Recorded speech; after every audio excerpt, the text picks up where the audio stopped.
Hai everybody, gimana kabar kalian? Semoga sehat selalu, terus semangat dan terus bahagia menjalani hari-hari kalian. Di sini aku mau baca Nathan by Lia Lestari 10 ya guys nih. Kalau nggak salah, oke? Langsung aja kita baca. Bab 5, Truth or Dare. Pagi mulai menyuruhkan bau embunnya, begitupun matahari mulai menampakkan sinarnya, menembus setiap celah pada jendela rumah yang tertutup tirai. Suara dering alarm membangunkan seorang gadis cantik yang tengah tertidur pulas di atas tempat tidurnya. Languh Dara. Segera ia mematikan alarm miliknya dan kembali tidur. Sudah 10 menit Dara tidak membuka kedua matanya, masih ngantuk. Seret-seret.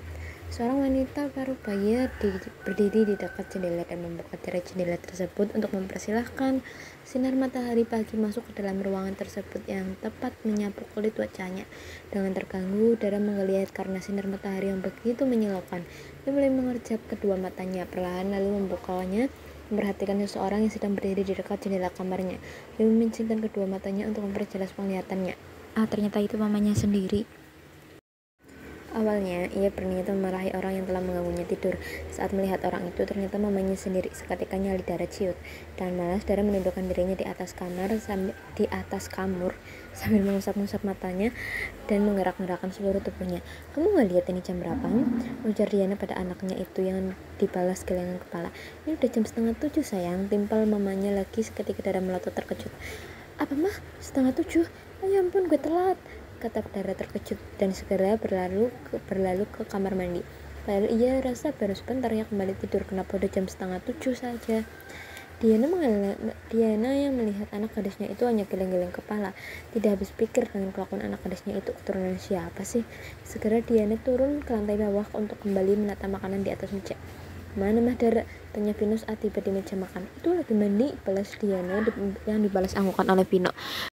"Pagi Vin," ucap Sin pada Vino. "Pagi Pa, yaudah kalian makan duluan aja, biar Dara nanti nyusul baru mandi dia," ujar Diana. "Oh yaudah gak apa-apa." "Oh ya udah, Papa juga harus berangkat cepat, ada meeting di kantor," ucap Sen. Terpaksa mereka makan duluan daripada telat karena menunggu Dara. Selang beberapa menit Dara turun ke lantai bawah. "Good pagi sayang-sayangnya Dara," sapa Dara saat tiba di meja makan. "Pagi sayang," ujar ketiganya pada Dara. "Sini buruan makan, ntar telat," ucap Diana. "Dara sarapan di sekolah aja deh mah, udah mau telat nih, nggak keburu kalau sarapan dulu," balas Dara. "Ya udah kalau gitu, tapi beneran kamu makan dulu, nanti kesakit kalau nggak makan." "Iya mah, ayo kak, kamu bawa mobil sendiri ya dek, soalnya kakak nanti pulang soalnya langsung latihan basket," ujar Vina pada Dara. Ya udah deh," kata Dara malas. Sebenarnya Dara tuh emang pandai bawa mobil maupun motor, tapi ya karena orangnya aja yang malas, maunya yang simple. "Kami berangkat ya mah, Pa. Assalamualaikum," ucap Dara dan Vino. "Waalaikumsalam." Di perjalanan Vino mendahului Dara karena Vino memang tidak pernah bisa kalem kalau bawa motor. Alhasil Dara ketinggalan jauh walau ia sudah mempercepat. Setibanya mereka di sekolah, Dara segera turun dari mobilnya yang langsung mendapat tatapan memuji dari kaum Adam. Dara tidak memperdulikannya, ia segera menuju ke kelasnya. "Selamat pagi teman-teman," sapa Dara saat masuk ke kelas. "Pagi," balas mereka sentak. Dara segera menuju mejanya yang sudah ada Ririn, Bila, dan Arum. Ia segera duduk di sebelah Bila. "Lama banget lu datang," ucap Ririn. "Kesiangan gue," jawab Dara.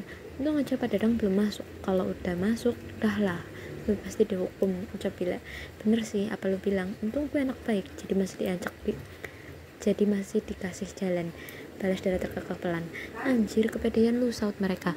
Iya Tupperware nyokap gue," ucap Dara sembari mengecek kolong mejanya. Untung ada, kalau hilang habis riwayatnya.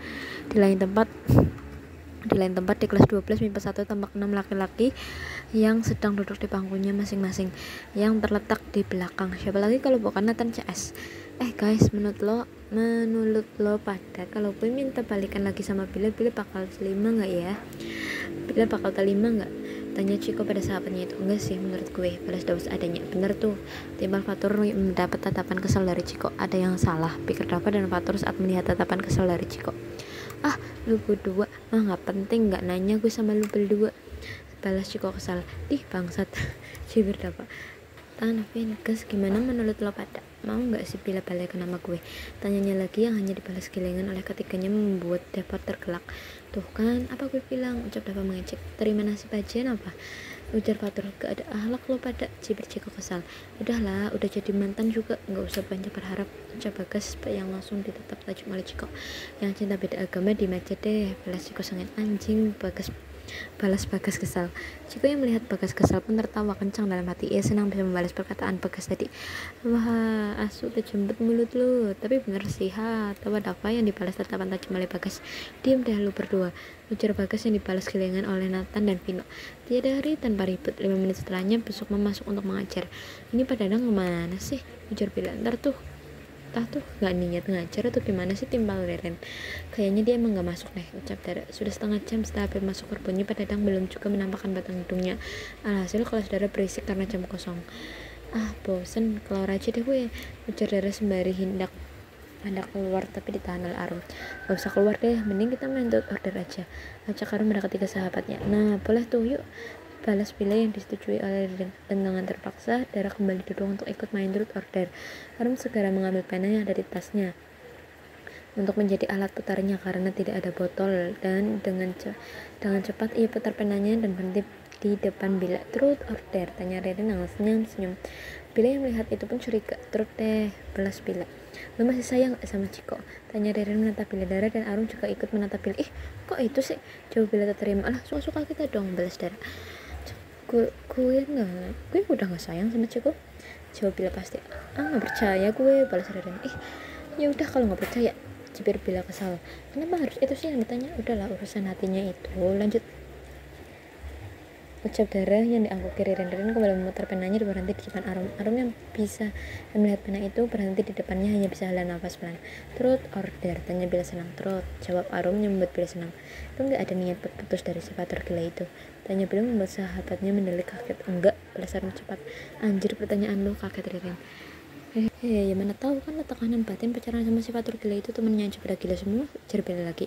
Yang udah putus mah beda, mainnya nyindir, ucap Arum. Ia tahu kalau Bila sedang menyindir Ciko. Benar tuh, Dara ngakal. Oke lah, lanjut, ucap Reren kembali memutar penanya. Reren kaget saat penanya berhenti di depannya.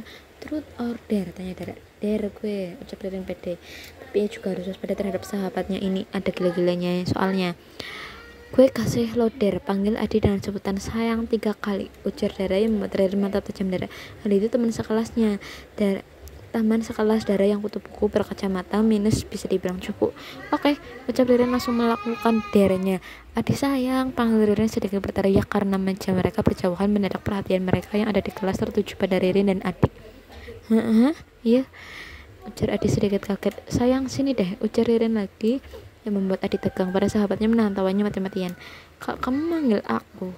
Tanya Adi sembari membenarkan letak kacamatanya. Iyalah sayang, balas Reren. Semuanya ada di kelas pun dibuat bingung sama Reren. Pasalnya Reren itu sangat tidak suka pada Adi. Ada apa?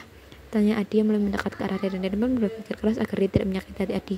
Tolong bukain botol minum gue, ujar Reren menyodorkan botol minumnya ke Adi. Adi pun segera membukanya. Nih, ucap Adi kembali memberikan botol minum itu ke pemiliknya. Makasih sayang, sama-sama, jawab Adi gugup. Tawa ketiga sahabatnya. Oke, lanjut, tim Reren dengan cepat berharap pena itu berhenti pada Dara. Berhasil, panahnya berhenti di depan Dara. Truth Order, tanya Reren kembali sembari menatap Dara tak sabar. Oke, gue Dara, balas Dara percaya diri. Yes, ucap Reren dalam hati. Oke, gue yang bakal ngasih Darnya, ucap Reren yang diangguki Bila dan Alexa. Gue tantang lu buat nembak kanatan pas jam olahraga nanti di depan banyak orang, ujar Reren penuh kemenangan. Dam, gila lu, enggak, tolak dari mentah-mentah. Wah, kalau itu gue setuju, timbal Bila semangat. Enggak ya, balas Dara cepat. Gila aja ya kali disuruh nembak cowok songong muka tembok kayak gitu, apalagi di depan banyak orang. Mau ditaruh di mana mukanya? Kan ini Der lu. Ya terserah kita dong mau kasih Dara apa, ucap Reren pada Dara. Ya tapi enggak itu juga kali Dernya. Gila aja gue harus nembak cowok songong. Enggak mau gue, jawab Dara menolak. Ya gue maunya itu, balas Reren. Gue juga setuju, timbal Bila yang membuat Dara tambah kesal. Pokoknya lo harus lakuin Darnya, diterima atau enggaknya nggak masalah kok. Yang penting lo harus nembak kanatan di jam olahraga nanti. Kan memang jam olahraga kita sama kayak kelas kanatan, ujar Reren lagi. Lo setuju kan Rum? Tanya Bila pada Arum. Setujulah, masa enggak, ujar Arum. Tuh, Arum aja setuju, timbal Bila senang. Pokoknya gue nggak mau, tolak Dara lagi. Kalau mau dipanggil aja terserah, ucap Reren sengaja karena ia tahu kalau sahabatnya ini tidak suka direndahkan. Nah, kalian di sini ada yang kayak Dara yang nggak suka direndahkan. Sebenarnya semua orang juga gitu ya, cuman ini agak berbeda direndahkan. Nah, sekian dulu untuk hari ini. Jangan lupa untuk follow ke autornya. Nah, ini juga ada Instagram dari para case atau case dari Nathan. Nah, silakan kalian kepoin. Nah, sekian dulu untuk hari ini. Buat kalian Lestari, aku mohon izin sebanyak-banyaknya untuk aku bacain ceritanya. And see you next time and love you all. Dadah.